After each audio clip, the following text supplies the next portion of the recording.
1, 2, 3, 4, 5, 6, 7, 8, 9, 10. Oh, do you mind grabbing an iPad? Do you have time?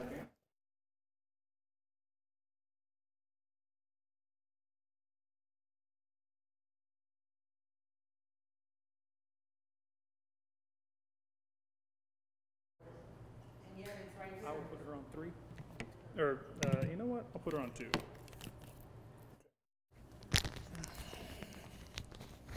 How you doing, Mr. Meat? Let me try that again. How you doing tonight?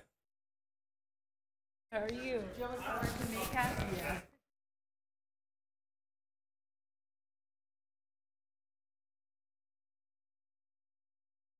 Yeah, I'll find her picture.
With coverage you can count on, this is Channel 3 Eyewitness News at 11.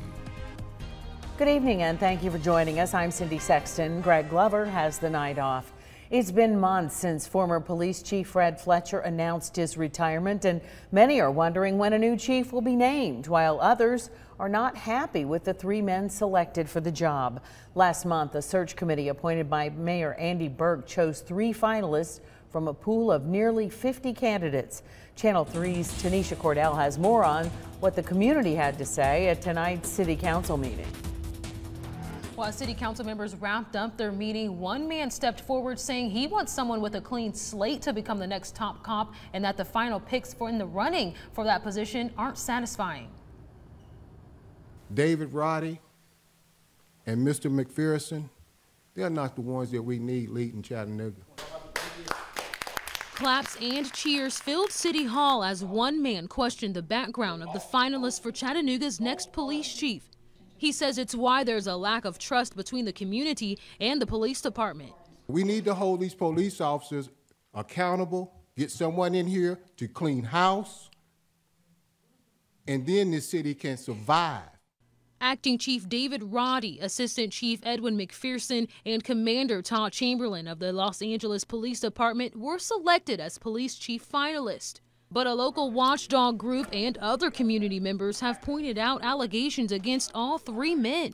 How can we go on as a city council, as a city, and we don't even have three people that the community absolutely would champion behind?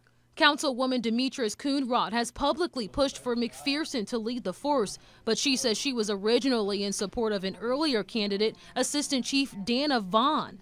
If we could open up the process again to give her an opportunity to apply, she most definitely will be my pick. They hope the new chief will find a way to solve crimes by getting the community involved. I'm very passionate about it because I care. I'm tired of people getting killed in my district. If it's by each other killing each other or the police coming in and killing us, it has to stop. Mayor Andy Burke has not yet selected his choice from the candidates. City council members will still have to approve his choice. Live in the studio, Tanisha Cordell, Channel 3 Eyewitness News. Thanks, Tanisha. City council members also voted 6-3 in favor of asking the state to give the Hamilton County School Board more time to turn the district's 5 low-performing schools around. The council is asking the state for an unlimited amount of time for Superintendent Dr. Brian Johnson to show progress. Originally, the request asked for 2 years. Now we're told the city's attorney will submit the request to the state by next week. Tonight, city council members in Varnell, Georgia were supposed to vote on whether to include a referendum on the November ballot, allowing voters to decide on the police department's fate. Well, that vote did not happen because only 2 of the 4 council members were present. At least 3 are needed for a vote. Earlier today, we learned that Andrea Gordy resigned from the city council. The proposed referendum comes after city council members voted 3-1 to eliminate the police force, and that was later vetoed by Mayor Anthony Halsey, putting officers back on the streets. A decision is needed by September 2nd for the referendum to be on the November ballot. New tonight, Chattanooga police are investigating a shooting on 34th Street. It happened in the 1900 block around 6:30 this evening. A spokeswoman for the police department tells Channel 3 the victim is being treated at a local hospital. The victim's condition is unknown right now. The events leading up to that shooting are under investigation. Chattanooga police say another shooting victim showed up at a local hospital tonight, and details in that case are limited. Police confirmed the shooting happened around 9:30 in the 3600 block of Brainerd Road. It's also under investigation. We have learned a lot more about a plane crash in Chatsworth that killed 4 people earlier this month. The NTSB released a preliminary report today showing problems began before the plane took off. The pilot could not get the engines to start but declined an offer from a technician to help. The report shows the pilot chalked the problem up to heat. After charging the plane's batteries for a few hours, the plane took off but crashed about 200 miles away in Chatsworth. It was a small plane, like a small passenger plane. It wasn't a toy plane? No, it come all to pieces. The pilot, Dexter Lee Gresham, was not communicating with air traffic control during the flight or when the crash happened. Gresham was not instrument rated, meaning he did not have the training required to fly in poor visibility. This is the preliminary report. We are still waiting for the NTSB's final report. A funeral service was held today in New Jersey for a Marine killed in a military plane crash in Mississippi. Family, friends, and service members gathered to say a final goodbye to 20-year-old Corporal Dan Baldassar, enlisted in the U.S. Marine Corps in 2015. He served in the Special Operations Battalion, Camp Lejeune, North Carolina, and was a recipient of the Global War on Terrorism Service Medal and National Defense Medal. Baldassar was among 15 other Marines and a Navy sailor who died in the plane that went down in Mississippi a few weeks ago. In Arizona, funeral services were held today for 10 members of a Phoenix family killed in flash floods at a swimming hole. A procession of 10 white caskets made its way through the streets of Phoenix to the final resting places. The family died 10 days ago when floodwaters rushed through a tranquil swimming hole from a thunderstorm upstream. Authorities say the family had no warning. 4 other relatives survived the flash flood. Well, it's been a very hot few days in the Tennessee Valley, but there is hope ahead if you're looking for some relief. Let's head over to Paul Barris to see what's inside. Paul? Well, not so much for tomorrow, Cindy, but coming up for this weekend and later on next week, we're going to see a cool down. Right now, it's pretty muggy at 82 degrees in the city, while it's 80 in Nashville, 86 all the way out to Charlotte. Looking at the radar, there's really no rain to speak of around right here. There are some showers out way into North Carolina. Latest forecast is showing clear skies for tomorrow morning. By afternoon, an isolated shower could pop up, mainly in the higher elevations west of the city, like they did today. About a 10% coverage on there. It's not impossible you see some rain, but most of us definitely are not going to see any of those rain showers. And then we get into Thursday morning. In the morning, no problem. And into the afternoon, again, some isolated to widely scattered showers. About a 20% chance right into Thursday. And then into Friday, I think we'll have a better chance for some showers and storms moving in. I've got the complete 7-day forecast and much cooler weather, too, for next week. It's all coming up. All right, Paul, thank you.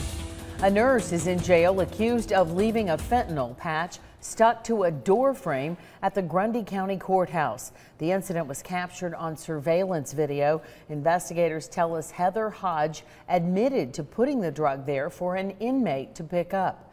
Fentanyl is a highly potent prescription painkiller that can be deadly.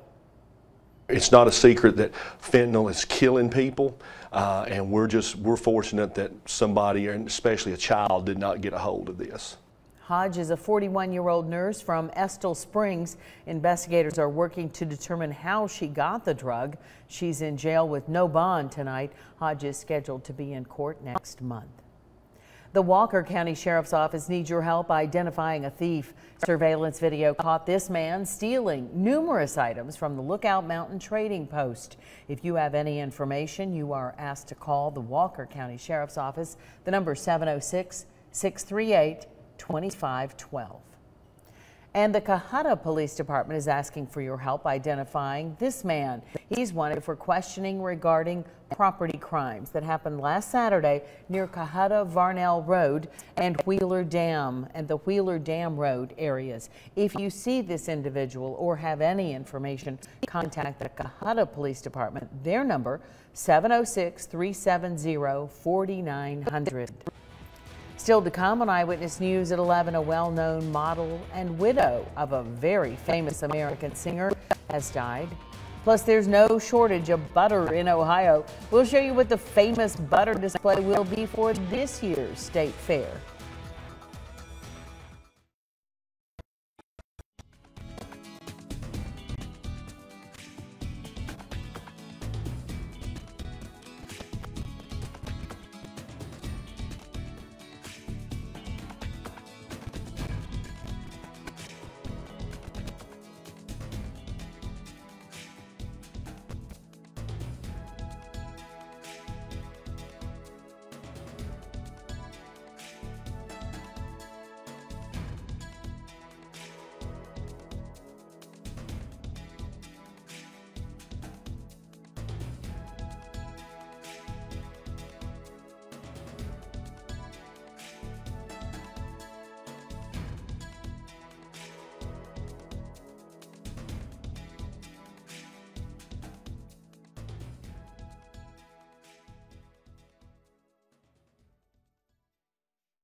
The widow of Frank Sinatra has died. Barbara Sinatra, the legendary crooner's fourth wife, was 90 years old. Mrs. Sinatra was a model and Las Vegas showgirl in her youth and was once married to Zeppo Marx, one of the famous Marx brothers.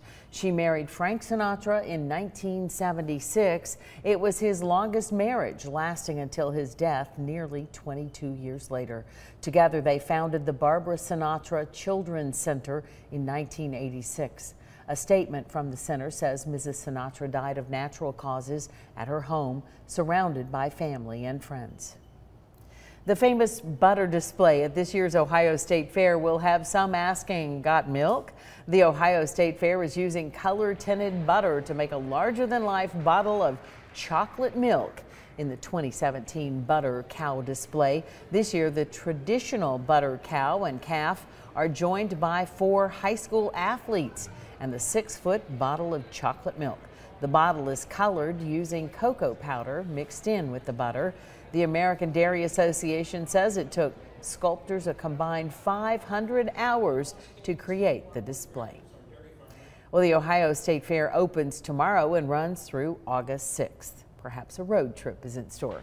Coming up on Eyewitness News at 11, it got heated on Capitol Hill today as lawmakers voted to debate the GOP's health care vote. But the most dramatic moment was not that of the vote, but of Arizona Senator John McCain. We'll tell you what he did after the break.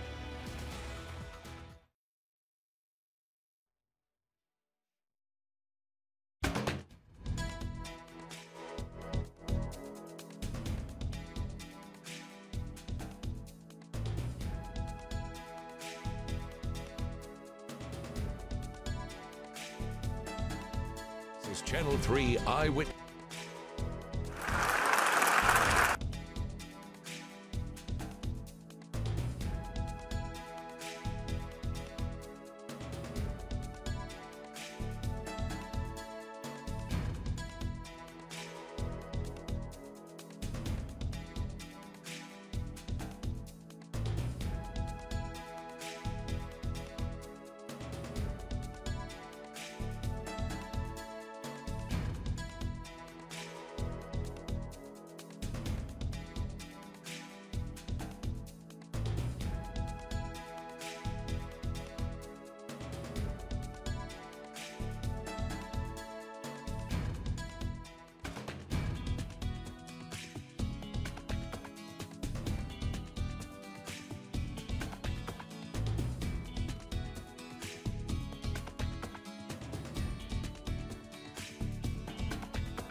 With coverage you can count on, this is Channel 3 Eyewitness News at 11.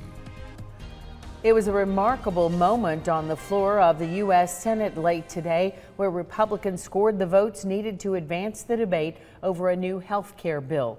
The most emotional moment, though, was the return of Senator John McCain to cast his critical vote just days after having surgery for a brain tumor. NBC's Peter Alexander has more. In the Senate's typically quiet chamber, a hero's welcome for John McCain. On this day, the political maverick enjoying a bipartisan embrace. But I stand here today looking a little worse for wear, I'm sure. 11 days after brain surgery, the scar still fresh above his eye, the 80-year-old senator delivering a powerful wake-up call to a dysfunctional Congress. Stop listening to the bombastic loudmouths on the radio and television and the internet. To hell with them. We're getting nothing done, my friends. We're getting nothing done. His return not just poetic, but dramatic, completing a cross-country trip just in time to give Republicans a critical yes vote to begin debate on overhauling Obamacare. Mr. McCain, aye. while pushing colleagues to compromise. I will not vote for this bill as it is today. It's a shell of a bill right now. We all know that. McCain, a staple on the Senate floor for a generation, urging lawmakers to stand up to President Trump. Whether or not we are of the same party, we are not the president's subordinates. We are his equal. At the White House, a show of deference. The president, who during the campaign infamously mocked McCain, saying he wasn't a war hero, delaying his remarks until the senator was done. I want to thank Senator John McCain. Very brave man. He made a tough trip to get here and vote. Still, McCain's move met by resistance.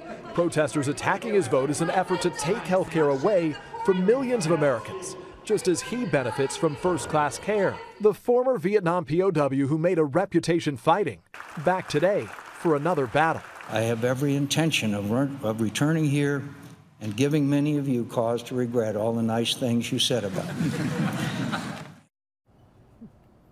Senator Bob Corker released a statement regarding the vote to begin debate on the GOP's health care bill. It says in part, quote, every senator on both sides of the aisle will now have the opportunity to offer amendments and have their voice heard on the Senate floor. And I am hopeful that the final product developed by both chambers will be one that works better for the American people than what is in place today. Again, that was Senator Bob Corker. Governor Haslam and officials with Textile Corporation of America announced that company will put its headquarters and manufacturing facility in Bledsoe County. The company will invest $27 million and create 1,000 jobs in Pikeville, the largest private investment in Bledsoe County history. The mayor of Pikeville tells us the new job applicants don't need any experience, just their resume in hand. He says the move is a new beginning in a town where it's been a long time coming. We don't really realize the impact it's going to have on this town. It's going to change, and to the better. City officials say the company is planning a job fair in the coming weeks, but those details are still being worked out. When they release more information, we'll be sure to let you know. A flash flood left one person missing and forced hundreds of people to evacuate their homes in a village in southwest China. Video footage captured the extent of the flooding with a torrent of water, mud, rocks, broken tree branches, and other debris roaring downhill into a river. It tore through power lines and a number of homes and bridges. More than 600 people have been sent to safety so far. Amazing what those floodwaters can do, Paul. And we've had some in this country too this week. That's right. It's we had really heavy rains out in the desert Southwest, where it doesn't rain that often, and when it does rain, it always floods because they're just not used to it. They call those washes out there where the rain comes down. It's going to be hot tomorrow, and the heat index is going to be near 100 degrees, but it is going to be cooler and drier coming up for the weekend. Looking at the radar now, there's just not that much out there. A few showers out in North Carolina. There were a few showers in southern Middle Tennessee, and that's about it. There's nothing near here. So as far as the rain goes, most of it is far, far away down south, mainly in South Georgia, out near Savannah, and a little bit over southern Middle Tennessee, and again, right along the southern, the far western tip of South Carolina. 82 right now in Chattanooga, and 77 in Cleveland and Dayton. Winds are calm. 73 in Athens, 69 already out near Murphy. The heat index feels like 86 right now, so that's not great. It's not terrible, though. 94, 75, the high and the low, and we're about 8 1/4 inches above normal in rain for the year. Although, short-term wise, we need some rain, and we need it badly. 95 Chatsworth, 95 in Varnell. Dalton, 93 Calhoun, 94, and about 92 in Lafayette and Scottsboro. Fort Payne hit 91, while Cleveland got up to 95, 93 in Ooltewah. 92 East Ridge and Ringgold with 94 in North Chattanooga. Now, Signal Mountain had a pretty good little shower that moved down from Moby Mountain, about 4/10 of an inch of rain. 93 Soddy, Daisy, and Lakeside got up to 90. Most of the area did not get any rain in the old rain buckets, though. 93 out near Dayton, 96 in Dunlap, 94 into Pikeville. Only 87 up on Cagle Mountain, 87 in Turtletown, and 90 out near Murphy, and 93 in Jasper. Tomorrow morning, nothing. No rain at all. Isolated showers possible tomorrow, but I'm only going to give it about a 20% chance. Coming up into Thursday morning, there's nothing out there. Into the afternoon on Thursday, best chance will be in the Blue Ridge, about 20% chance. Now on a Friday, here's a cold front. This doesn't happen very often at the end of July. This cold front slipping in, kicking off some showers and thunderstorms right through Friday afternoon, Friday evening. By Saturday, it should be getting out of here, and by Saturday afternoon, look, see all these blue lines coming out of the north? That's bringing down cooler temperatures. It's going to be pretty nice. Now we're thinking maybe a ½ inch of rain on average, or maybe 3/4 of an inch of rain coming up, mainly on Friday. So we'll keep our fingers crossed on that. But fair skies tonight and 75, muggy. 95 tomorrow, very hot and humid, heat index near 100, and a small chance for a shower. 76 tomorrow night with fair skies, 7-day forecast, only a 20% chance on Thursday, but still very hot. And then coming up on Friday, a good chance for showers and storms. Any showers early Saturday morning will be ending quickly, and highs only near 83, with a lot of clouds in the morning, then breaks in the clouds into the afternoon. By Sunday morning, 66 for the high. Boy, that'll be nice. And 85 for the high, and then about 20% chance Monday, still 68. By Tuesday morning, 65 for the low and 87 for the high. So much cooler next week. That just sounds wonderful. Paul, thank you. Coming up next in sports, our Friday night football preview tour stops by Ringgold. Plus, you'll hear from first-year UTC head football coach Tom Arth. The Mocs are 2 days into fall camp. Be sure and wake up and start your hump day off with us here on Channel 3 Eyewitness News today. Find out what happened overnight while you were sleeping. Of course, David Carnes will have your midweek forecast and we'll let you know how your morning commute is shaping up. We'll see you at hump day starting at what time, Latrice? 4:30. We'll see you then.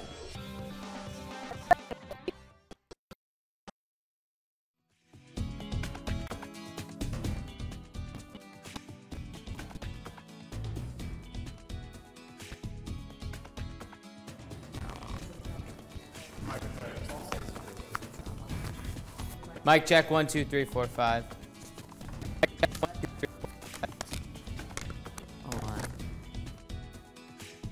But we were able to also bring in some transfers that, you know, are obviously a great athlete in Kareem. You know, he moves very, very efficiently. But I think, you know, it brought our kids to a different level this year. And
But we were able to also bring in some transfers that, you know, are certainly, you know, going to have the opportunity to be impact players in our program.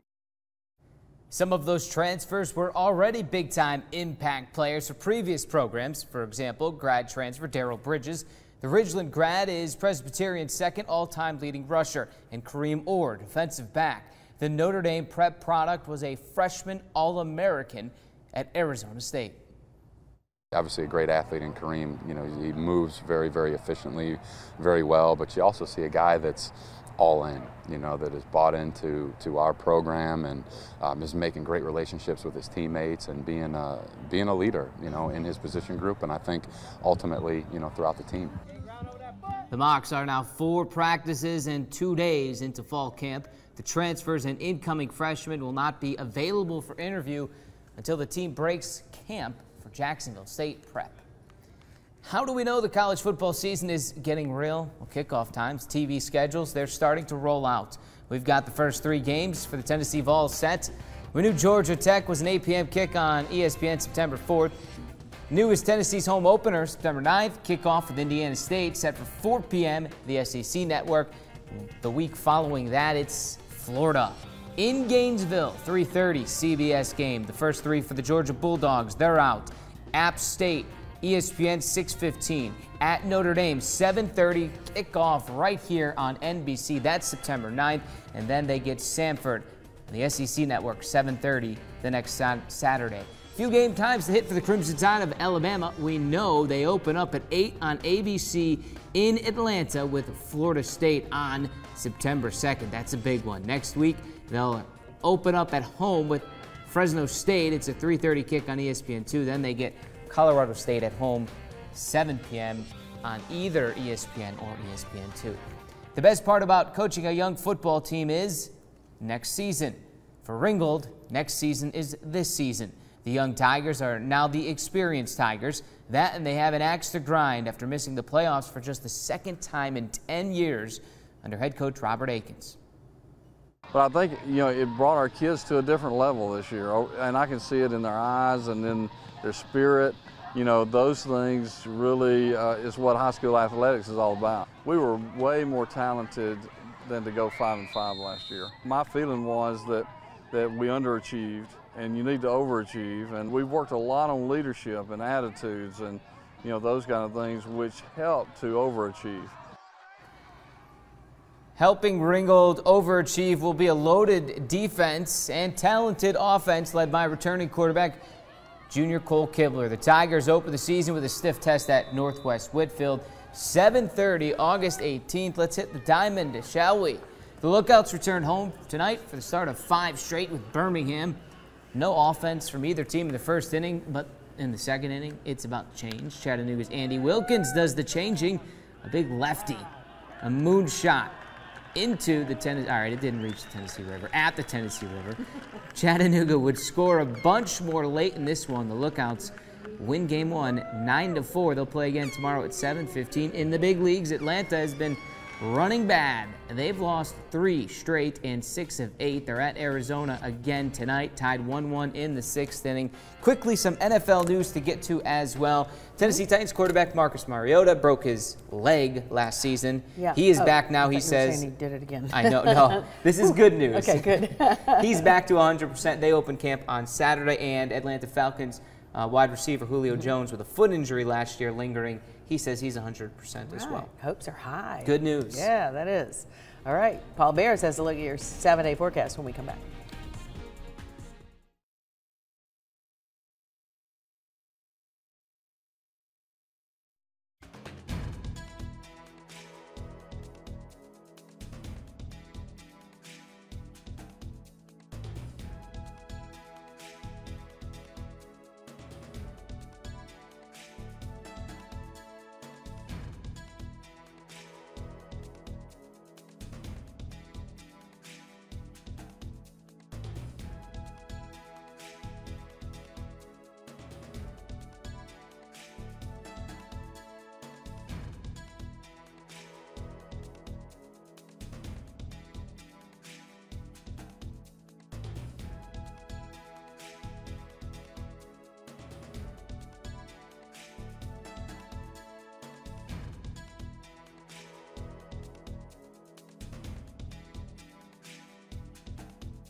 Another hot day coming up for tomorrow. A very small chance for an isolated shower High temperatures will be climbing probably into the mid-90s. So expect a very muggy night tonight and hot tomorrow, 95. 91 on Thursday with about a 20% chance for shower. Best chance for the next 7 days will be on Friday, and we've got some cooler weather moving in for the weekend and next week. That's great. Paul, thank you. A Virginia man has kayaked 1,000 miles to raise awareness and money for a charity that helps children. Ryan Caruso paddled his way from South Padre Island, Texas to Panama City Beach, Florida in a kayak. He did it to raise awareness for Operation Smile. The organization helps correct cleft palates and cleft lips for children around the world. Caruso took a month to make that journey. His goal is to raise $6,000 for Operation Smile. So far, just over $2,600, but he's gotten a lot of exercise and sunshine, made a lot of friends, and put out the word about Operation Smile. I bet he's lost some weight. I bet he has too.